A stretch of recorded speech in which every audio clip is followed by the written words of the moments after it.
Welcome to the first edition of the President's Athletic Conference Football Focus. I'm Carson Fox, senior at Waynesburg University, and this week our focus turns to the nationally ranked preseason favorite Washington Jefferson College Presidents as they begin their quest for a fourth consecutive PAC championship. Each week, the PAC Football Focus will feature one team from around the conference. We'll delve into the program, take a look at the week that was, and preview the team's upcoming game to get you ready before you head out for Saturday's kickoffs. Make sure to stay tuned following the Football Focus. Two other Waynesburg University students and I will bring you the PAC Pregame Show, in which we break down each week's games in entirety. Head coach Mike Sirianni and his W&J squad has been a model for excellence on and off the field recently, as the Presidents have won the past 3 PAC championships, including its conference record 24th overall last season. They have advanced to a postseason appearance in 11 of the last 12 seasons and defeated Wittenberg 41-25 in the first round of the NCAA Division III playoffs last season. With an over .800 winning percentage to boast, Sirianni believes the program can achieve the greatest of heights in 2015. Well, obviously, we haven't won a national championship, and some people don't think that's a realistic goal at an academic school. I'm not sure I agree with them. We were in a great location to do it in Western Pennsylvania. Naturally, that would be our next goal. The nice thing about accomplishing that goal is our conference has continued to improve that. Whoever gets out of our conference should be in pretty good shape in the playoffs. W&J comes into the season ranked number 15 by D3Football.com after finishing 2014 10-2. The Presidents are the highest-ranked PAC school, 8 spots ahead of Thomas More. Sirianni believes it is great for the program to gain national exposure because of the national media's respect for W&J. It's kind of a neat thing. You could pick up those college football preview magazines in California and Hawaii and to open the Sporting News College Football Preview and see W&J. It's kind of neat. It doesn't mean we're going to win any more games, but it's a good thing for the program. 19 starters return for a team that only lost to rival Waynesburg in conference play in the final game of the regular season a year ago. Sirianni wants to see his starters capitalize on their potential and continue to develop in 2015. What we want to have happen is for our kids to improve every single year, for them to play their best football their juniors and senior years. And if that happens, we'll be in really good shape. So it's kind of, we have good players and we have a lot of them back, but if they don't improve, we're not going to be any better than we were last year. For a team that will be presumably favored in every game in which it takes the field this season, Sirianni doesn't believe complacency will be an issue during the season, but rather how he manages the starters and backups playing time to avoid burning out. If you look at last season, I think we were a tired football team at the end of last year. I think it showed. We lost our last regular season game, and then we really got handled in the second round playoffs. So I think it's important for us to play more players and play and develop more depth, and I think that's something that we've done. When taking a look at the offense, senior All-American Zach Crossy will be counted on as the blind side at left tackle to protect junior quarterback Pete Coghlan. But Sirianni noted another senior who has big shoes to fill at center after the graduation of one of their signature starters up front from last year, John Wayner. To replace John Wayner, that's a big step. That's going to be Dalton Main. Zach's a great player, but hopefully Dalton Main, can come in and play pretty good at center because having your best player as your center is pretty special in our type of offense. And so Zach's going to be great, but really we need Dalton Main to play really good too if we're going to be as good as we were last year. Speaking of Coghlan, he returns as the conference's leading passer after completing a league-high 66% of his passes for 3,257 yards and 31 touchdowns to just 6 interceptions. In year 2 as the full-time starter, Sirianni is expecting even better production from his standout gunslinger. He's a little faster, he's a little stronger, there's a little more velocity on his football. Hopefully he's going to make the same type of decisions that he made last year, doesn't turn the ball over. We'd like him to improve in his drop-back passing. I think that's happening. So we expect the same thing and not to turn the ball over. It's a big thing, don't turn the ball over, and we harp on that all the time. As for Coghlan's halfback, W&J returns another of the conference's best in senior Ryan Ruffing, who in 12 games averaged 134 yards per game and scored 25 touchdowns. He was the workhorse in the backfield, racking up 317 carries on the season. Sirianni wants to lighten his load this season to maximize his capabilities. He carried the ball too much last year. I think he averaged 30-some carries a game. That's a lot of carries. And he didn't play in our 2 playoff games. He played, but very little in both of our playoff games. So we need to take some of his carries away from him, whether that's from Pete, but more so it's going to be from a stable of running backs, we have a kid named Justin Vickless and David Kincaid, and that are very capable. We have a freshman from actually Thomas Jefferson also named Austin Kemp. So those 3 young men are very capable to take some of the carries away from him. So Ryan is fresh at the end of the year and fresh at the end of the game. In 2014, one of the most difficult facets to W&J's offense for opposing defenses was its tempo, and the Presidents finished the year as the #1 team in Division III, averaging 86 plays per game. This year, while Sirianni still wants to keep the tempo, he's hoping to augment his offense in another fashion. We still want to play fast. We still want to run 80 to 90 plays. This year, we put a bigger emphasis on yards per play. I think we were right around 6 yards per play last year. This year, our goal is 7, and that's a lot. If we go from 6 yards to 7 yards offense per play, then I'll be very, very happy. We want to be more efficient in what we do, and maybe not as fast, but more efficient. In the receiving corps, the Presidents returned 2 of the conference's top 6 receivers in sophomore Jesse Zubik and senior Dan Liss, as well as all-PAC tight end Michael Giampol. But Sirianni noted there's another playmaker fans shouldn't forget about. So those 3 are special.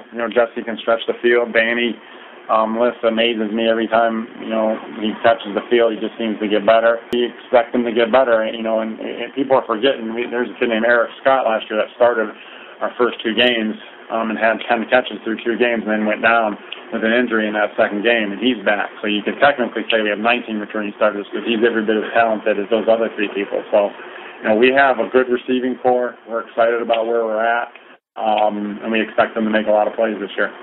The defense was stellar in 2014, namely because of its ability to force turnovers. The Presidents led the PAC with 31 takeaways, which made for a +17 turnover margin. Despite losing 2 playmaking starters in linebacker Jared Pratt and cornerback Alex Schramm, Sirianni has the highest of expectations for his defense in 2015. I expect this to be the best defense we've had at W&J in my 17 years as the head coach, or 17 years total in the program, 13 years as the head coach. We have the ability to say, you know what, this quarter you're not getting the first down, you're not going anywhere. That's the type of defense that we can be. Whether we are or not is going to be up to the kids and the defensive coaches, but we definitely have the ability to do that. We have a lot of depth where we can play probably 25 kids too, so we can stay fresh. We can shuttle 8, 9 defensive linemen in and out of the game, and I really, really expect this to be a strong, strong defensive football team. Specifically, senior captain defensive lineman John Turner will vie to wreak havoc in opponents' backfields this season after finishing with 11.5 sacks and 18 tackles for loss last season. Sirianni has high hopes for the pass rusher. He's an emotional type of guy, an emotional leader. He plays with his emotions on his sleeve, and he plays better that way. He wants to be the best at everything that he does, and he's bigger, stronger, and faster than he was a year ago. And that's a scary thing for people that have to block him. We have to try to do it every day in practice, and we don't do a very good job of it. So, he's more talented than he was last year, and I expect him to have a better season. In Week 1, W&J takes on non-conference opponent Worcester, who the Presidents have handled quite easily last year and the year before to start out the season. Despite the last year's results, Sirianni says his team needs to expect the unexpected. It's hard for, Worcester has a bunch of new faces, and you just never know what the opener is how it's going to play out. We have film on them from last year. We have our game from last year, but they could come out and something totally different that surprises us, and, we'll have to adjust. So basically, we'll go in there with an open mind and knowing that we might have to adjust to some things that they might do. We like playing. Us and Worcester and Allegheny, I guess you could say, are all 3 very similar academic schools. It's kind of a rivalry that we like to continue to play at Worcester and Allegheny at the start of the year. So, we're looking forward to the challenge. With a battle-tested, experienced team and a favorable schedule, it's difficult to find any flaws with this W&J team, which is why one could be quick to re-elect the Presidents to another term as PAC champions. Despite that, Sirianni wants to take the week-by-week approach with this team. The goal of the football program is to win the national championship. Don't think that we haven't talked about that in the offseason and during camp. But once camp broke last Friday after our scrimmage with Mount Union, the goal wasn't to win the national championship anymore. The goal was to go 1-0. And our goal is to go 1-0 every week and add them up at the end of the year and see where we're at. So honestly, I can honestly say that we are just trying to go 1-0 and see where we're at next week. Thanks again to head coach Mike Sirianni and Washington and Jefferson College for being featured as this week's PAC Football Focus. Coming up next, we'll focus on the upstart St. Vincent Bearcats and speak to head coach Ron Dalciato as he gears up for his second season in Latrobe, Pennsylvania. That comes up next week. Stay with us. After the break, we'll be bringing you the PAC Pregame Show here on PACathletics.org. I'm Joe Underko, Commissioner of the President's Athletic Conference. Want to know what makes the PAC so special? Here's a few reasons why. Comprised of 10 private institutions and 2 affiliate members, the PAC remains unique in this era of high-pressure college athletics. Now sponsoring 21 sports as it celebrates over 60 years of competition, the PAC is regarded as one of the elite NCAA Division III conferences in the nation. Our student-athletes excel in athletics as well as the classroom, with numerous postgraduate scholarship winners, over 150 academic All-Americans, and over 900 academic honorable recipients with a 3.6 GPA or higher in the past year alone. Want to learn more? Visit us at www.pacathletics.org or follow the President's Athletic Conference on social media. Academic and athletic excellence since 1955, the President's Athletic Conference. And welcome back. It's the PAC Pregame Show here on PACathletics.org. And join with me today, Waynesburg University Junior Andy Stanko and WCYJ-FM Sports Director Creg Milko. Guys, how you doing today? And you ready for a big season? Certainly. I'm really excited for this PAC season. A lot of interesting storylines and some very good football teams coming back this season. Can't wait to get into the games, especially the conference season. Agreed. Super excited. This time of year is always so exciting because anybody could win it. Everybody's 0-0, so I love this time of year. Super excited to dig into the season. Well, we have 11 matchups in week 1, so it's going to be a quicker paced show than usual. In the future, with fewer matchups, we'll be able to really dig deep into these matchups and track each school's progress throughout the PAC season. But let's get into our first matchup, starting at noon in Huntington, Pennsylvania. The Grove City Wolverines, who are coming off a winless 2014, against the Juniata Eagles, 5-5, 4-5 in conference play. Guys, what do you see in this matchup after Juniata beat Grove City 21-13 last season? Well, for Juniata, it's a really good opportunity to see what they have. This team is improving at a number of different positions. They have to replace their quarterback, Ward Udinsky, who is the Centennial Conference Offensive Player of the Year, a 4-year starter for that squad. But Grove City, you look at last season, really a team without an identity, without something to hang its hat upon, outscored on average 39-10. And you look at this team, what I'm looking for out of week 1 is some sort of consistent quarterback play. 4 different players took snaps for the Wolverines in a substantial amount, 60 pass attempts for 4 different guys. They combined to throw 8 touchdowns to 15 interceptions, 50% on the season. And one of those touchdown passes was on a double pass by a wide receiver. Really, this Wolverine team, it has to start with the quarterback position. They have to get that figured out. Let's see what direction they go in week 1. Yeah, and one of those guys that took snaps at quarterback last year, now wide receiver Josh Peach, one of their returning stars, if you will, on offense. But this team returns 10 defensive starters from last year, which is a really promising sign. That is going to be the strong point for them going into the season, being able to play consistent defense. Well, and if there's another objective that I see for this team, it's getting Steve Maskery as involved as possible. In 2013, he had 172 carries for 677 yards. That's a respectable 3.9 yards per carry average, and he scored 10 rushing touchdowns, finishing as a PAC honorable mention. So I thought he was in for a big year last year because he runs hard in between the tackles, isn't afraid of contact, but really he was riddled by injuries last year and only accrued 7 carries. And the official roster online has him listed as a tight end this year. So do we see sophomore Marcus Ubinger, who led the team with a 4.5 yards per carry average last year on just 24 carries? Is he used as the change of pace back? How will Maskery be involved in this offense this year? Again, I think once quarterback play improves for Grove City, then you'll see the running game be able to be opened up. And then tight ends really aren't something that are utilized too often in the PAC over the past couple of years. Of any school, Waynesburg's been the school to really utilize the tight end. Geneva a couple of years ago with some of their hybrid position players. But Craig, I want to go off your point. I can't really blame the defense last season entirely when the offense fails to put up 14 or more points all but one games over the course of a season.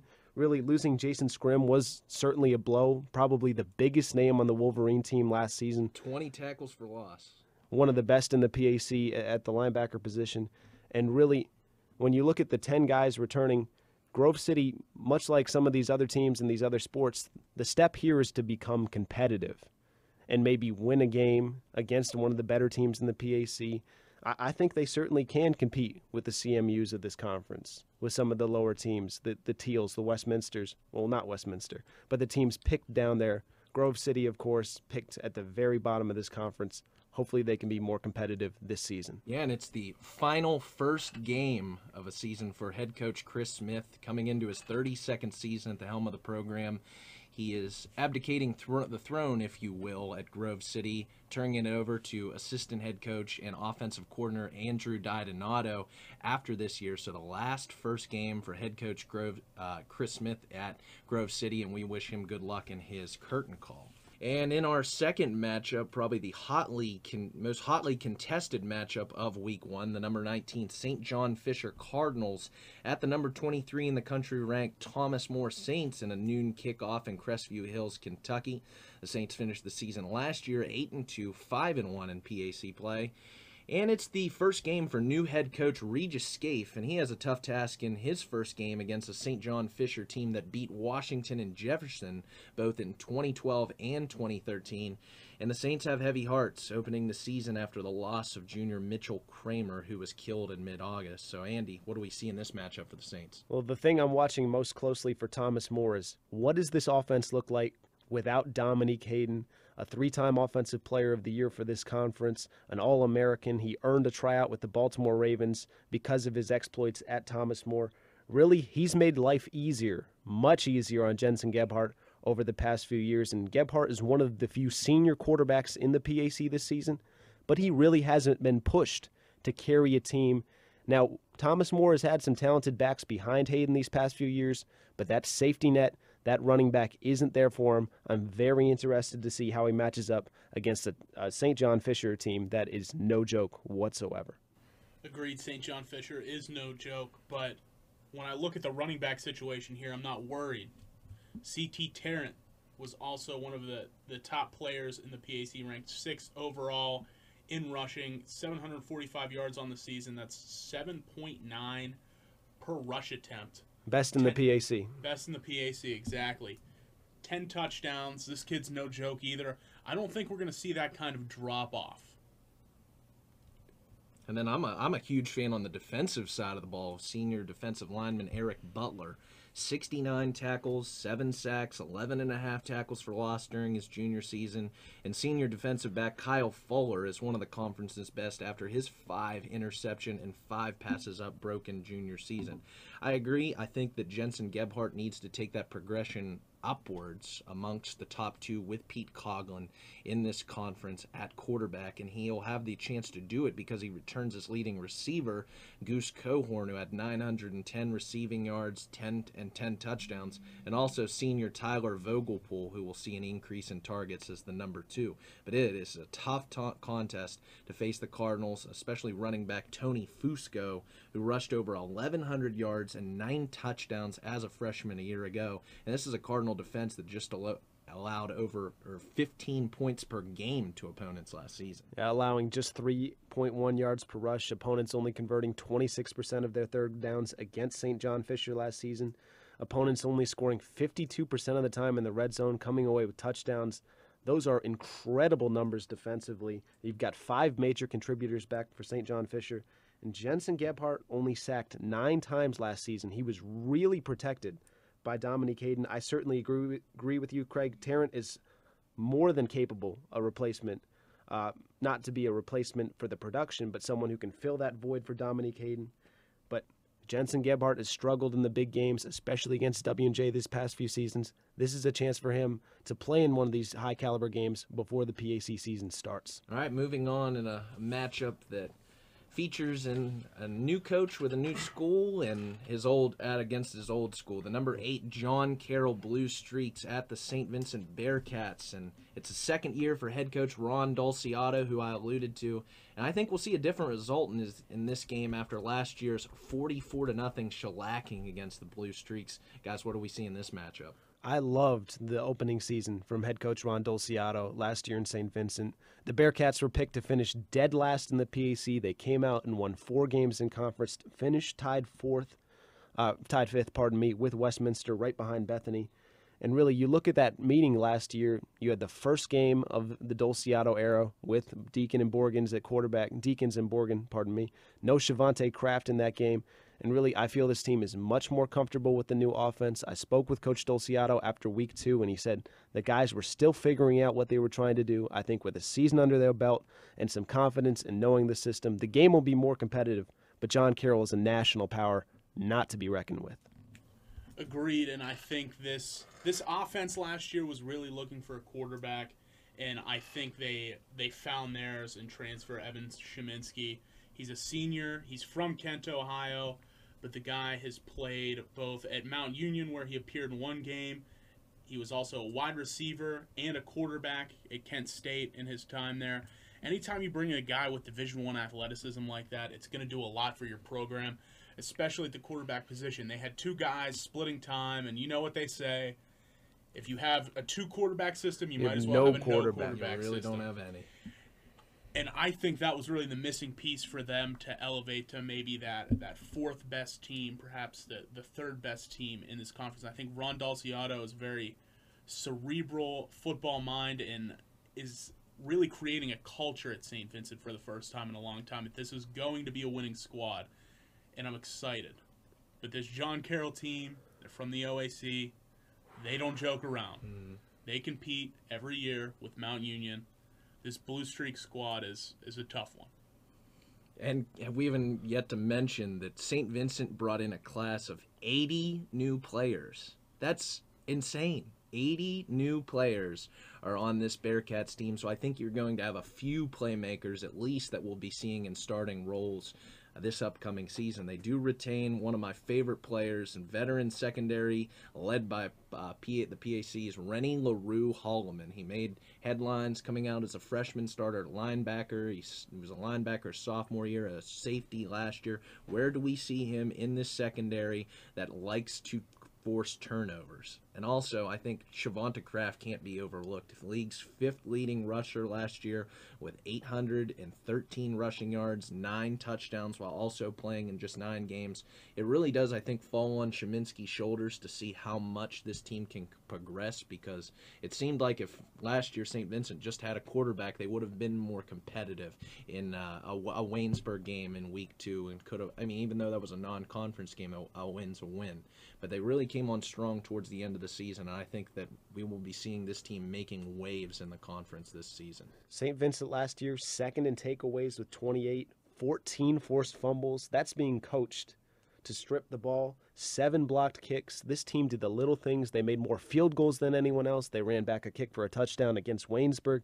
So many of those little things that are coachable, they were able to get done, and I think with a new quarterback, they certainly can be a threat to be an upper-tier PAC team once again this season. At a 1 o'clock kickoff in Latrobe, Pennsylvania. Now we'll move to the Midwest, where the Case Western Reserve Spartans, coming off a 3-7, 3-5 conference play season, take on the Chicago Maroons, who finished the year 8-1.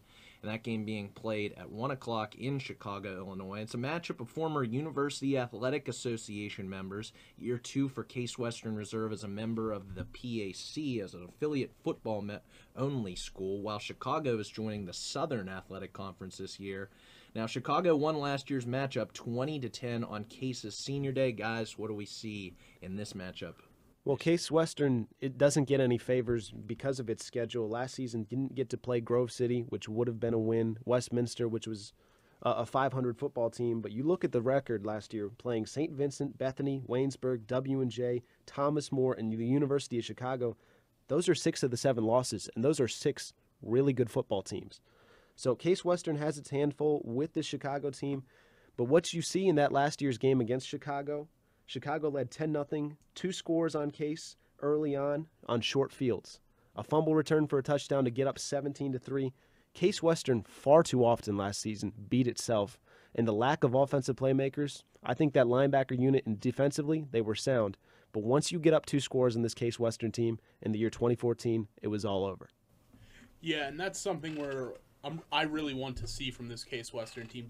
Have they brought in those offensive playmakers? Have they developed their guys to the point where they can overcome a 2-possession deficit late in a game? And this Chicago team, no joke, UAA champions last year, undefeated in that conference. So definitely going to be one of the more hotly contested matchups. And then Case returns 8 of its top 10 tacklers from 2014. I mean, the 4th best unit in total defense from a year ago. The only problem is it just didn't produce enough turnovers. Just 12 on the season. That was good for last in the PAC.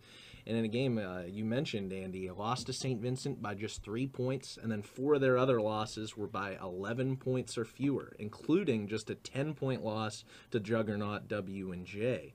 Now, they do have to replace Billy Beecher at quarterback, but whoever I think the starter that comes in is going to have a slew of veteran receivers to throw to, namely all PAC honorable mention Brendan Lynch. And also look for sophomore Anthony Canganelli, who came in against Waynesburg in a game that we saw firsthand, Andy, potentially to take a step forward this year. He led the team in rushing yards per game average with 40 from last season as a freshman. So I think he could possibly be on the way up for this team this year. And when you look at Case Western last season in yards per game in the skill positions, no ball carrier on the roster averaged over 40 yards per game rushing. The leading receiver averaged 46 yards per game. The next highest, Luke DiFrancesco, 26 yards per game. There really weren't too many weapons, and then they didn't take care of the football. 25 giveaways, a league worst in the PAC.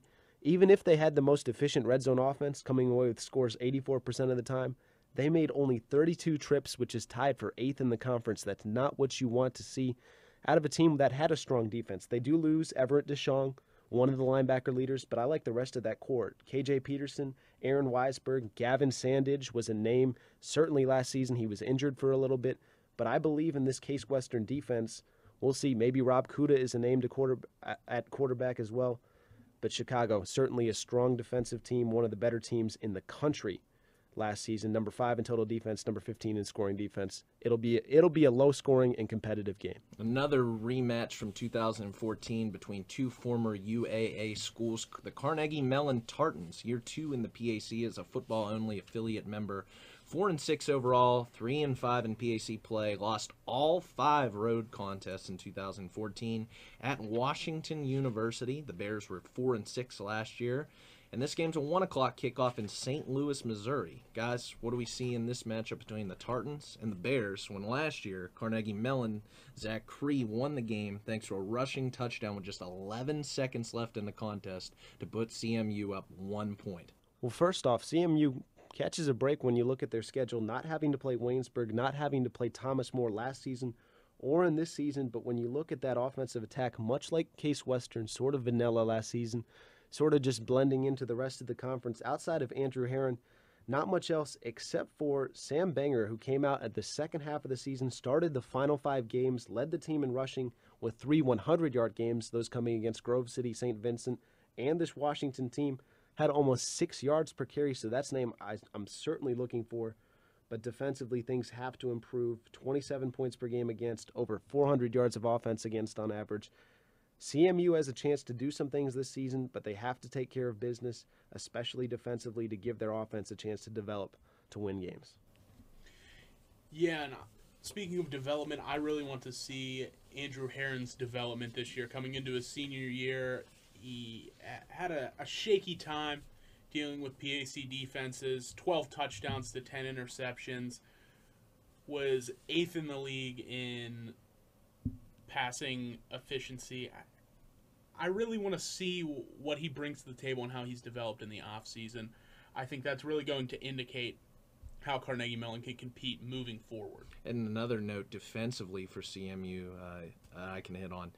They allowed opponents to convert first downs on third downs a league-high 47% of the time last season. That's not very good when you're second to last in scoring offense at just 18 points per game, and you allowed a league-high 45 sacks last season.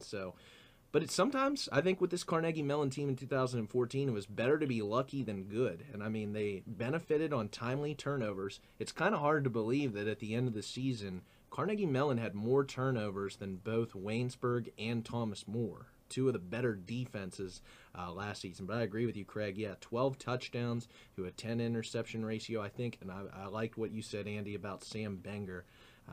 Finishing the last game of the season with 175 yards against this Washington team. I think they're going to remember him from last season. But I disagree with you one point about the schedule. They play this game, they have a week off, and then 9 straight weeks. That's a tough task to ask from any collegiate program, let alone this Carnegie Mellon team that's still adjusting to PAC play. And that's something CMU signs up for when they have that dual affiliation with the PAC and UAA. A bunch of other UAA schools go through a similar gauntlet, but not having to play Thomas More or Waynesburg, I think, is an advantage in their case. And last year's meeting was sort of a funny game. CMU outgained Washington by around 150 yards, came up empty in the red zone 3 times, had 2 interceptions by position players. Hopefully things happen in these conference games that keep them entertaining, and I think it will be an entertaining game. Washington, 18 of 22 starters return, including their quarterback. I think it'll be a good one. And in our next matchup features a school that we're all familiar with, the Waynesburg University Yellow Jackets, finishing 2014 8-3, 6-2 in PAC play against a school that it has played the last 2 years in non-conference play. The Muskingum Muskies, 3-7 overall last year. This game being played at 1 o'clock in New Concord, Ohio. And the obvious question we've all been wondering is who's going to be the starting quarterback after the graduation of arguably the greatest quarterback in school history, Carter Hill. And it came down to a competition in spring between Marietta freshman transfer Cage Gloopy and now junior Chris Shortley.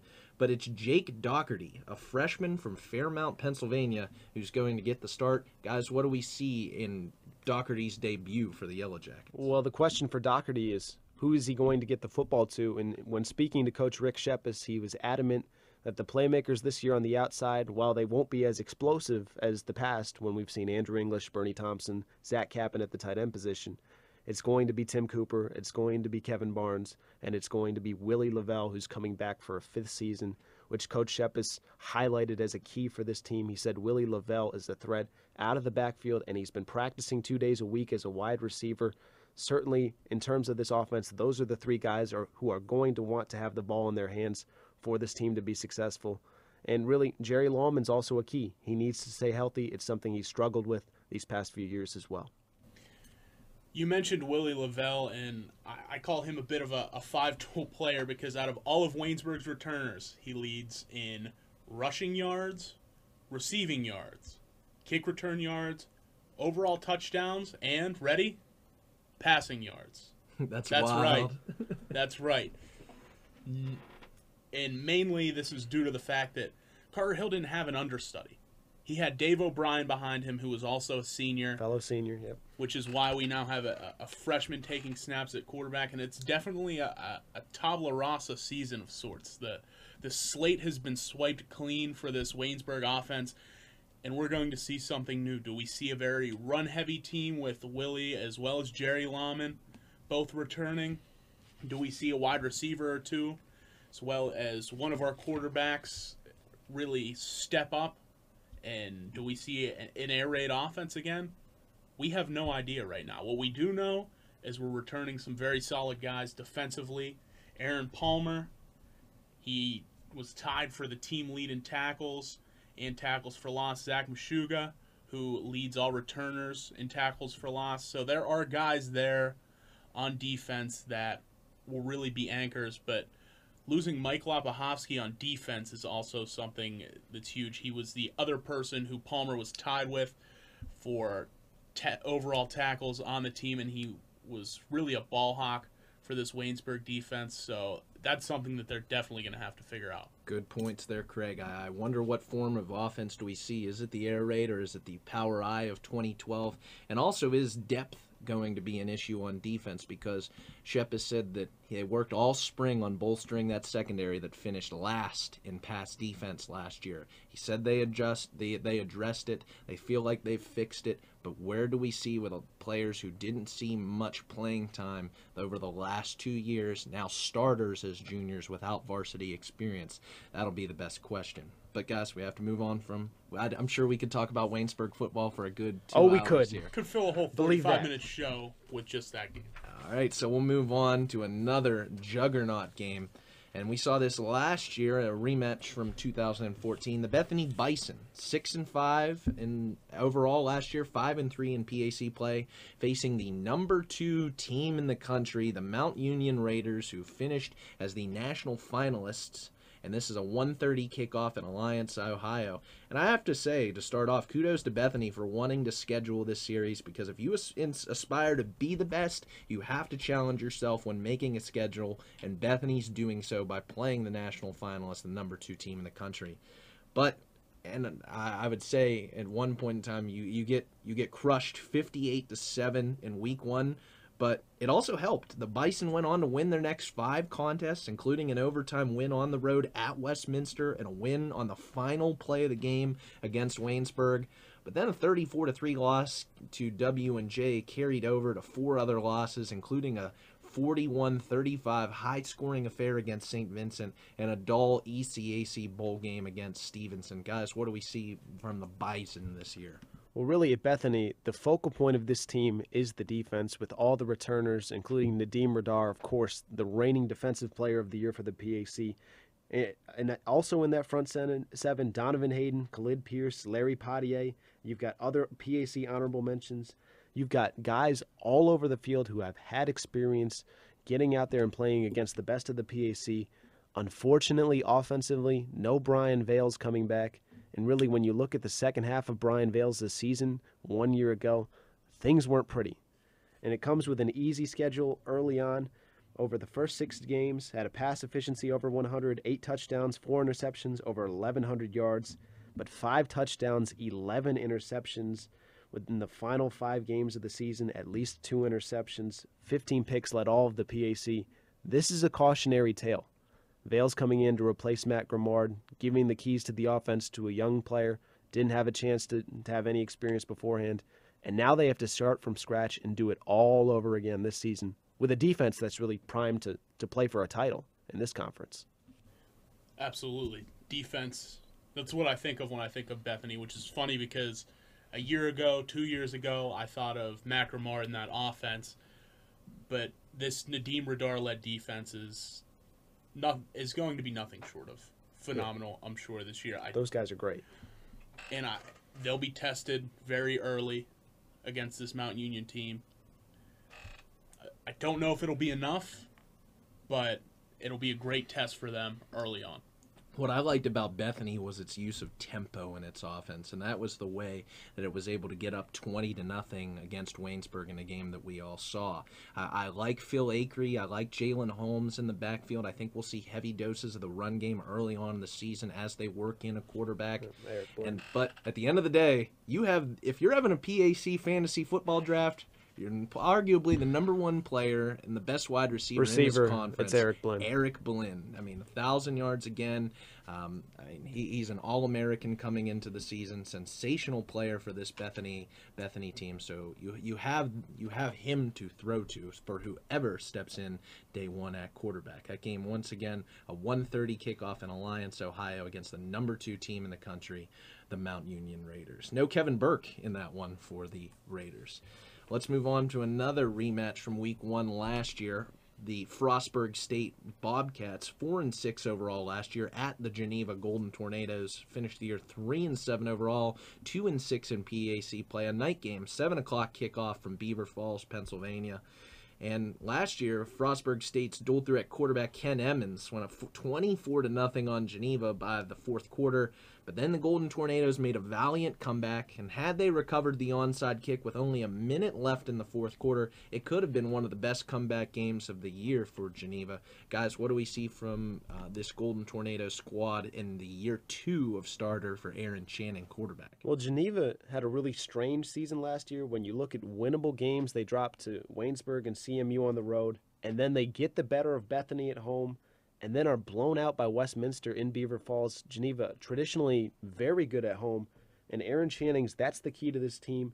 In the first few games, completed over 70% of his passes, threw for over 1,000 yards, 10 touchdowns to 1 interception in the first 4 games of 2014, before apparently, and this is according to the weekly report for the PAC this week, suffering an injury, and in those final 6 weeks of 2016, 130 pass yards per game, just 3 touchdowns, 6 interceptions. The team went 2-4, and one of those wins, Bethany handed Geneva the game with 5 interceptions. So Aaron Channing lit the world on fire. We saw it when he came here and played against Waynesburg, threw 5 touchdowns, 300 yards. When he's healthy, and he was healthy at the beginning of the season last year, he's awesome. And I also like that defense, especially Nate Cannon, who had his coming out party last year against Frostburg State with that punt return for a touchdown. And Tim Martin, the 2013 newcomer of the year, also bolsters that secondary. You mentioned Aaron Channing, and it's been this way for a while. Geneva runs through its quarterback, whether it's running with Rocco Calavecchio in conjunction with another quarterback, taking Wildcat snaps, what have you. But Aaron Channing completed 70% of his passes before suffering that injury. And at that point, he became very inconsistent. If he can keep that completion percentage, I think Geneva can have one heck of a year. And what would really help him out is a better run game than what they had in 2014. Last in the PAC, non-existent, just 89 yards per game. So the onus really falls on senior Dylan Jones, who was the leading Golden Tornado rusher, but just at 470 yards in 10 games played. I'm with you. I like Nate Cannon. He's one of my favorite players to watch in the conference after a sensational 7-interception freshman season. Try saying that 5 times fast. But with a pass rush that only had 14 sacks, a league low 14 sacks last year, I think it could have even helped him out more if they would have had more of a pass rush instead of having to lock down the defenders. But also for Aaron Channing, he's without Lem Fuller, he's without Josh Geiser, who were his 2 top targets a year ago. So really, I think Geneva's still in a bit of a rebuilding mode, but they brought in 46 freshmen this season. I think they're going to need some talented skill players to open up the season in a game against Frostburg State. And Geneva didn't run the ball well at all, as you said, Carson. 2.6 yards a rush, last in third down, last in giveaways. They only scored 2 out of 3 times they were in the red zone. A lot needs to be rebuilt, but this is a team in the rebuilding cycle. Look for them to improve this season. And another rematch of Week 1, a contest from a year ago. The Allegheny Gators, who finished 2014 1-9 at the Teal Tomcats, who were 4-6 overall, 3-5 in PAC play. This game kicking off at 7 o'clock in Greenville, Pennsylvania. And it was quarterback Ryan Radke who recorded a fourth-quarter rushing touchdown to put the Tomcats ahead 2 scores, and they really coasted to victory in this one. Now, obviously, Radke's the topic of conversation for this offense as he led the team with 904 rushing yards and 10 touchdowns, and he really defines a dual-threat quarterback. But he only completed 53% of his passes a year ago and had 19 passing touchdowns to 10 interceptions. Now he loses his top target in 2014 PAC Newcomer of the Year wide receiver Marcus Johnson, plus second leading rusher Taylor Fink, so he may need to do more with less this season. What do we see out of Radke? Yeah, you can say what you want about Ryan Radke, but the fact of the matter is he had a top-half offense for the entire season. 4th in scoring in total offense, only behind Thomas More, W&J, and Waynesburg. And you're not going to be ahead of those 3 teams and the quarterbacks they had last year. If you're not going to have a Pete Coghlan, a Carter Hill, or a Dominique Hayden leading your offense, Radke's the next best thing. He was 2nd in total offense. He threw for 2,000 yards, which is 5th in the conference. He was the 4th leading rusher. And it does hurt to lose the newcomer of the year in Marcus Johnson, but this team has shown it can play to the competition for stretches. Leading Bethany at the half, leading Thomas More at the half, playing Waynesburg tight, leading with 4 minutes to go. I'm a believer in Radke's talent. Unfortunately, you have 5 of the 6 leading tacklers for Teal gone. So much has left around him. It's going to be a one-man show again this year. Agreed. I want to see what the Teal Tomcats defense comes out with, because I feel that's really going to predicate their success this year. It's predicated on what this defense can do. Ryan Radke cannot do it all. He can only play on one side of the ball. Yeah, and the defense finishing second last in scoring defense a year ago, and that's astonishing given that Teal led the conference in time of possession. So I think if Radke can limit the turnovers, not give opposing offenses favorable field possession, it's going to help out this defense that, as you said, it was very hard to predict how Teal was going to do when one week the offense would be great and the defense would be subpar, and or vice versa. So you can control the offense with time of possession. Just if you limit those opportunities for defenses to capitalize on field position when they get those turnovers, Teal might have had a better season last year. And Allegheny is a good team to start against. Sure. 1-9, 1-8 in the NCAC. Only 4 players honored by the NCAC. 2 of them graduated. Average loss 15-42. Outgained by almost 200 yards on average. Really a chance for Teal to get its footing. I don't know who's going to carry the ball. Taylor Fink, Josh Parter, Brandon Dice, all gone. It's a chance to see who on this team will Ryan Radke be able to throw to and hand the football off to. Look for Ron Howard, senior captain wide receiver, to see a lot of targets in Greenville, Pennsylvania this season. Now, another matchup from Week 1 of 2014, the Westminster Titans, 4-6 overall, 4-4 in conference play, against the Hiram Terriers, who finished the year 5-5, 4-5 in conference play. This game, a 7 o'clock kickoff in Hiram, Ohio. Now, it was a disappointing beginning to the Scott Benzel head coaching era in New Wilmington, as this Westminster team lost at home 30-27 to Hiram, a team that finished 2013 2-8, which included 7 straight losses to end the year.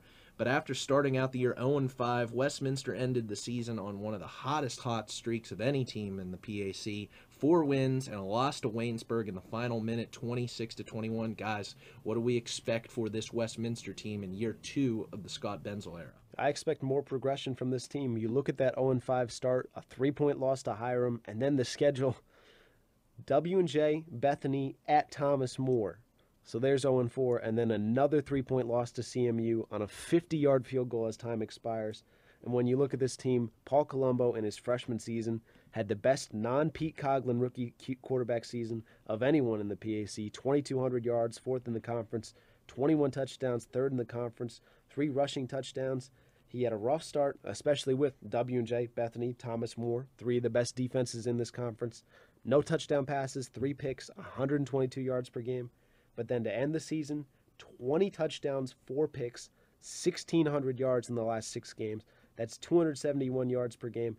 And they've got the entire offensive line back, as they do their top 2 running backs. I'm very optimistic for this Westminster team moving forward. Yeah, I want to see who Paul Colombo has to throw to after losing his top 2 receivers. He does return senior Tarrant Cervantes Levine. And defensively, you lose Jared Heck, who was arguably your best defensive player.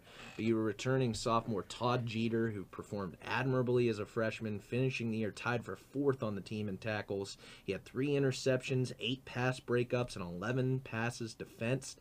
And I also like pass rusher C.J. Armstrong. He had 6 sacks, 11 tackles for loss as a freshman, and same with big man up front, Rich Ellaby. I mean, Benzel was a former defensive coordinator at D1 St. Francis and Robert Morris, so one would expect a larger improvement on the defensive side of the ball in year 2 before an offensive improvement. So I expect in both phases of the game, if Paul Colombo can make a progression in year 2 as starter. We saw how he ended the season last year. I think this could be a Westminster team that could challenge amongst the upper echelon of the PAC. I agree, and we talked about it at the end of last year, just such a young core of players, and we saw them come to their own. Paul Colombo at the end of last year's season was Aaron Channing at the beginning. Agreed. It was like 2 sides of a coin. When Paul Colombo was struggling, Aaron Channing was taking off. And then next thing you know, the coin flips, and Paul Colombo really starts to find his footing. But one thing I'm not worried about is his lack of a receiving core. because out of the top 10 in the PAC, none of them were Westminster players. He spreads the ball out very well, and that's part of Coach Benzel's offense. I think that he's going to find his footing again, and I'm just really excited for this young core. Westminster blew a 24-point lead last year in the opener against Hiram, and I think that's something that wouldn't happen again this year considering the experience that all of these young guys had. That was the first college football game for a bunch of those important players, and in the second half, they really let the foot off the gas, and unfortunately, they learned a difficult lesson, as they did against Carnegie Mellon. So certainly, I think this is a year for progression for Westminster, and certainly this year and moving forward, they're going to be a force to be reckoned with beyond than just the traditional powers of the PAC. And we'll move on to our last, final, and featured matchup this week on PACathletics.org. The number 15 team in the country and number 1 preseason favorite in the PAC, the Washington Jefferson College Presidents, who finished the year 10-2 overall, including a win in the first round of the NCAA Division III playoffs against Wittenberg.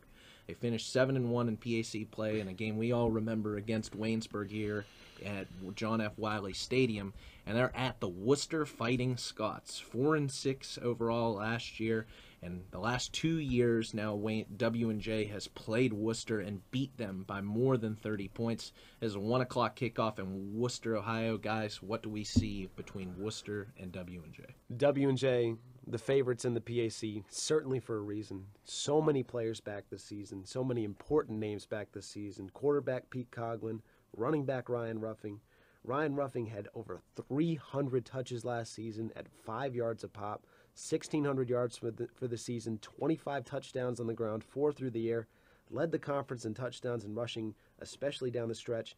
But it'll be interesting to see how his touches get managed. He sort of fell off near the end of the season. I can understand 37 carries against Waynesburg, Thomas More, and in the playoffs, but he had a combined 24 carries in the 2 playoff games.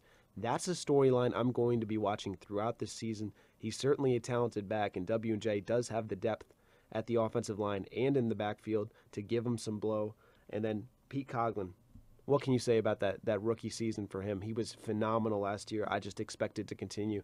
That fast-paced offense that W&J has tore up everyone in the conference. Only held to 34 points or below twice, and those were the 2 losses to Waynesburg and, of course, to Mount Union. If I'm another team in the PAC right now, I am so scared of what W&J is bringing back. Not only are they bringing back one of the conference's best rushers, the conference's best quarterback, they're also returning Daniel Liss and Jesse Zubik, both 2 of the top receivers in the conference.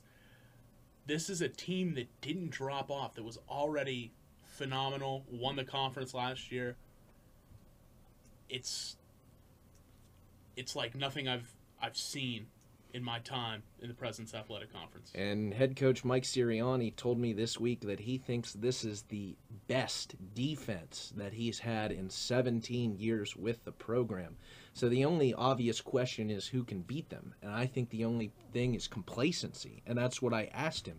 And I said, do you feel as if complacency can creep into this season? And he said no, he doesn't think that can play a role. But we saw it last year, even though it was kind of a meaningless game. Again, didn't have any importance for the PAC championship, was already wrapped up. Lost to a Waynesburg team that they arguably shouldn't have.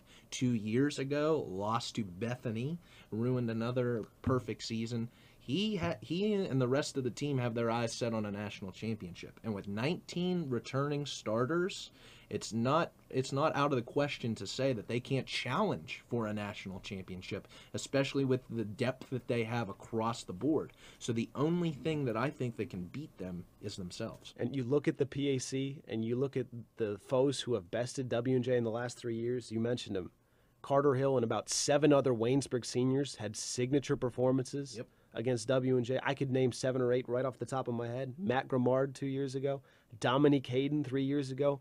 The foes who vanquished W&J these past few years are gone, and I don't see really anyone who's here to replace them.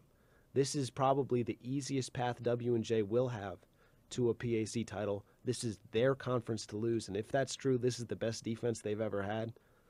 look out, because that offense was revolutionary last year. Absolutely. I mean, obviously the road matchup against Thomas More is their toughest game on paper, but all their other tough games are at home, and we've seen what they can do when they play at Cameron Stadium. So guys, that's it for week 1. Thank you for being a part of the show. I greatly appreciate it. We'll be back next week. Make sure to tune into the PAC Football Focus as we feature the St. Vincent Bearcats and head coach Ron Dalciato in year 2 at the helm of the program. And we'll be back next week. We'll look at the week that was week 1 in the President's Athletic Conference, as well as preview week 2. Thanks again for tuning in here on PACathletics.org.